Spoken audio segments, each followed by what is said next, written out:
with myself that I don't have the time that I thought I had to YouTube, which I really, really want to do, but even when I have nothing to do, I don't have time. So like, I don't know. So I'm gonna do the intro to this video in my pajamas while folding laundry, cause mom life. I just wanted to answer a few questions before I showed you my video, because I get a lot of questions on how I decide what I'm gonna work out and how I write my workouts.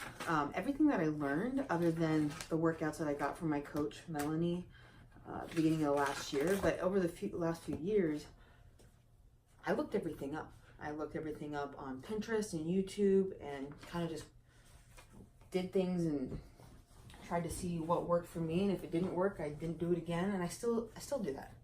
So the way that I decide what I'm going to work out when is I have 6 like workout days, and the way that they're broken up, upper body HIIT, which is a circuit.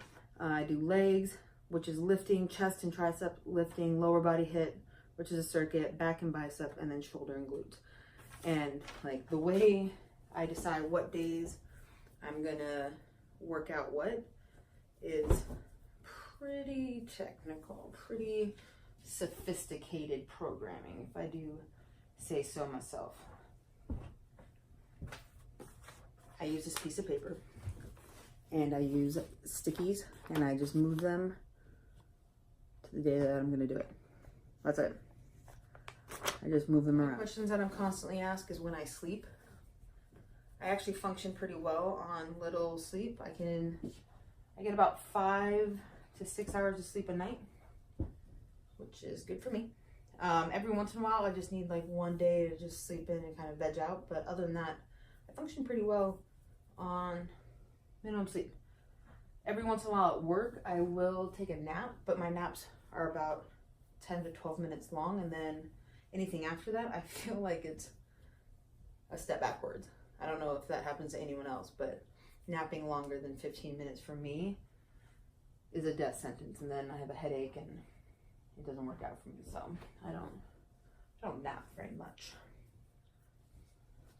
What else do people ask me? Someone wanted to know how to get biceps like mine.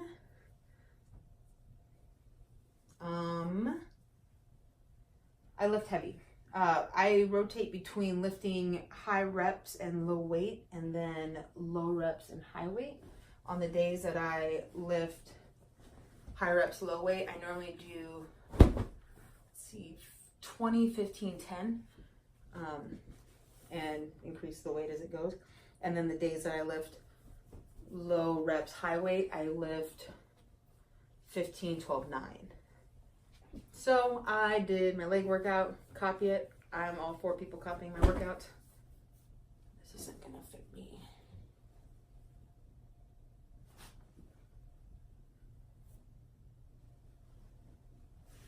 For once in my life, my boobs are too big to fit in this shirt.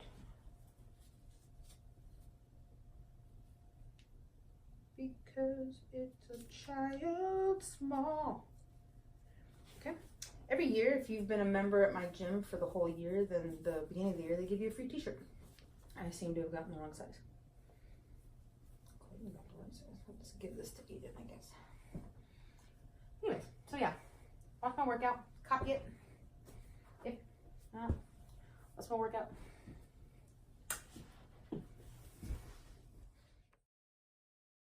Oh my gosh.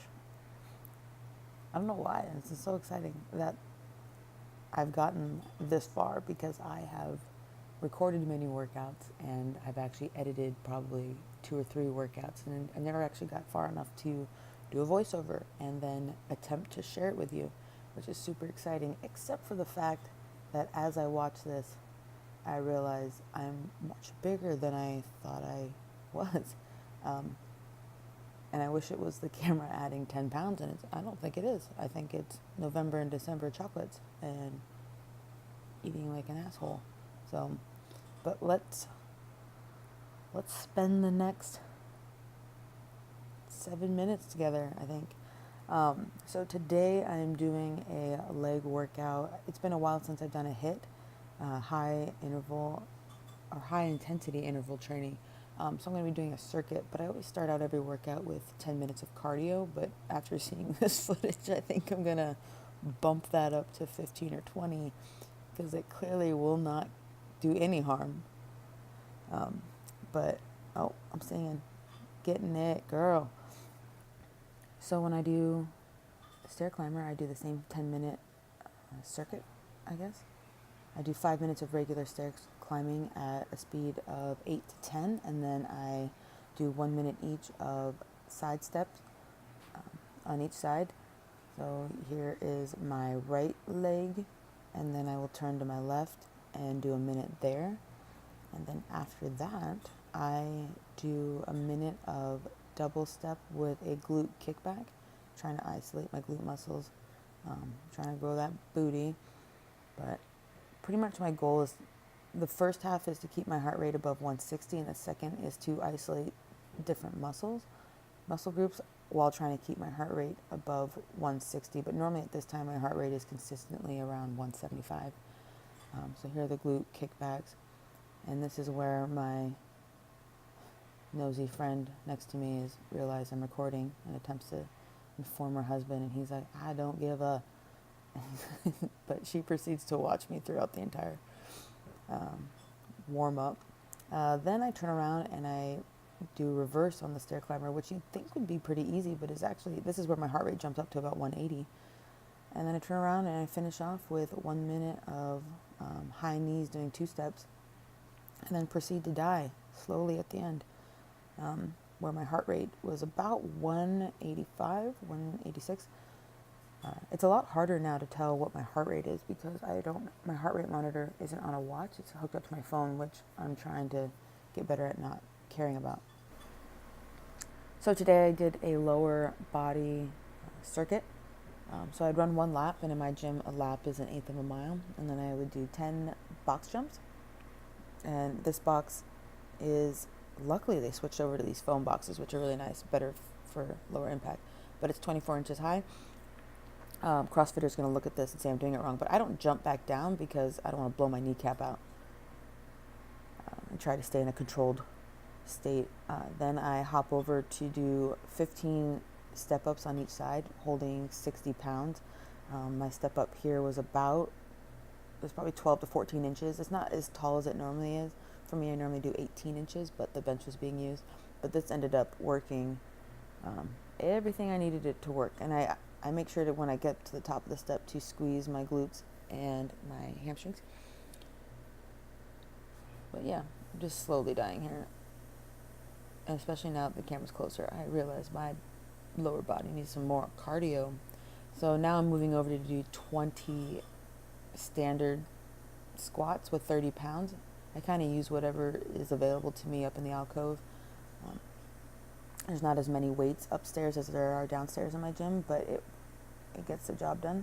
So I make sure that when I get to the top of my squat, I squeeze my glutes, and at the bottom, I want to ensure I'm trying to get as low as I can to a 90 degree.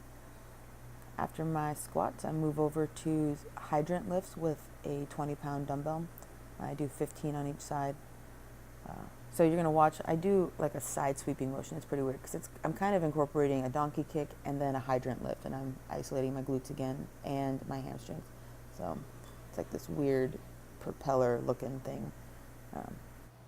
I don't try to claim that everything that I do is right, but I've done a lot of research to get to where I have with my workout writing abilities.